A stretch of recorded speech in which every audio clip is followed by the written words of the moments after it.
we talked about potentially trading Brandon Ayuk. I don't really like the idea of trading Brandon Ayuk for the reasons you stated. It's such a Buckner move. He's improving. His best years are ahead of him. He deserves more targets. Deebo, on the other hand, I feel like the Niners got the best of Deebo. And he's still a good player, but not what he was 2 years ago. Not the running back he was 2 years ago. Not the route runner he was 2 years ago. And man, he's expensive. But trading him is complicated. Is it worth it?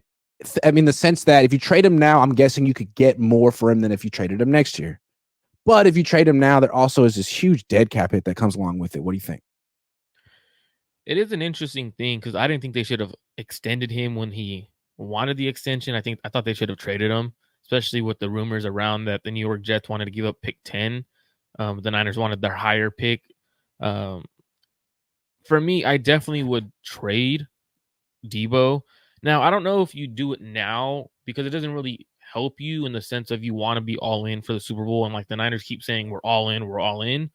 Being all in, you technically keep Deebo, right? You pay the big salary. But like you just said, like if you want something in return, you got to do it now because next year he's going to be what 29, 30. Yeah. He's going to be 29. Yeah. So it's like you're kind of on the down rise or downfall of your career in terms of a running back who plays receiver and likes to run everyone over, gets injured a lot. So you're definitely in a situation where if you want to capitalize on a draft class where receiver is extremely good, you want to extend Brandon Ayuk on a big contract, but get a younger receiver in return. I definitely think this would be the opportunity to trade Deebo now. I'm not a fan of trading him post June 1st just to save money and use that capital for next year. It doesn't help you now.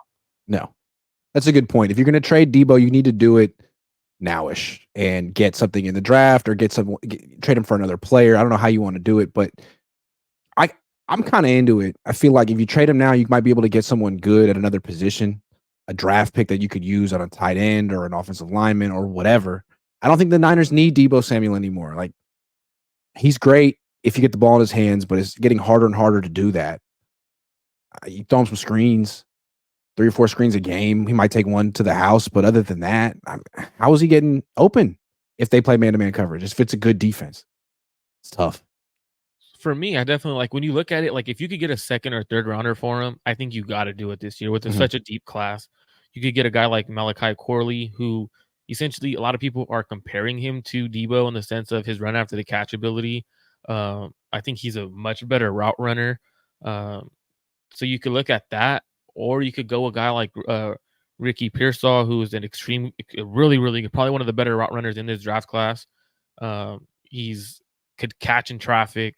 One of those guys where you want on your team in the sense of he has that dog mentality. Just both those guys have that dog mentality like Deebo Samuel does.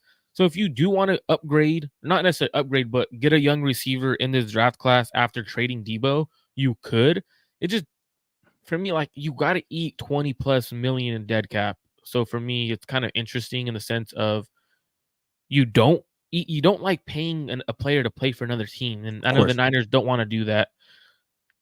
But if I had to, and I was the one making the executive decision on should we trade Deebo now or later, I'm doing it now, especially in a super deep receiver class. Give me a young receiver that's cheap to pair with Brandon Ayuk for a few years. You eat the money now, but you're going to get more capital now versus next year.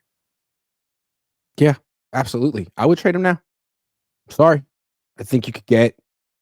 You said it yourself like a few minutes ago. What is the pecking order? What should the pecking order be in this passing game? Ayuk 1, Kittle 2. You said Jennings 3. You can't justify having Deebo Samuel 4th in targets while having a $28 million cap hit. Can't. And he should be that. So it seems like if you keep him on the team at this number, you have to force him the ball over and over and over again. And that's not the best thing for the team. And I think when I say 4th in the pecking order, I'm talking. So I want people to like take my words, and I know how YouTube works and stuff like that. I mean, down the field passing, right? Oh, okay. Because like down the field passing is when you're showing your route running ability or your ability as a true receiver. Now, I understand feeding Deebo the ball on the quick screens and stuff like that, but it really doesn't help your offense. So I'm a firm believer where your offense could become much more dynamic if you are in a, for example, I'm not a big fan of running the 21 personnel and stuff like that. If you go 11 personnel, you take juice off the field, you put another receiver, for example, Jennings. Same thing with Deebo. I essentially think he out there running routes. He's a running back. Like he's Yeah. he's not creating separation. It makes it a lot harder. So essentially, you add another receiver, your Yeah. offense might become more dynamic and explosive down the field. Yeah, and it's already explosive. Imagine it being more explosive with the true route runner on the field, opposite of Brandon Ayuk with George Kittle taking a lot of attention too. So I think they should move Debo as soon as they can. Agree. James Omari, new member. Thank you very much. City Bert, how close were the Niners to getting Spags in 2019? Don't know. Yep. Probably not close because they had Salah. Daza says, also, if we move Debo, it frees up more targets for Kittle and BA. That was my point. Aside from 2-3 good games a year, what does he do? Yeah. I mean, yeah, that's kind of harsh, but I want to ask you a yeah, I mean, question, he Grant. shouldn't be taking more targets than these two. I want to ask you a question. Do you think it rubbed Kyle Shanahan and John Lynch the wrong way when he said he didn't want to be a Niner, and then he doubled down on it later in the offseason during his contract extension? It was like, I don't want to be there. Like, do you think that rubbed them the wrong way in the sense of they kind of felt like he doesn't All like right. their building? Good point. He made that pretty clear. Like, I don't want to be there for whatever reason. All right, well, then you'll be the first person we trade when it's time to cut bait, and you won't finish your career here. I mean, there's a lot of teams that are like, for example, teams I think of when I'm thinking of Deebo trade are like teams that truly need a receiver. Carolina Panthers, who they could force feed him as much as they want. They're super after. Everyone knows that Carolina's after the receiver. Yep. If you could get a third from Carolina, and it's a late second. Like you kind of, it's very intriguing. Yeah.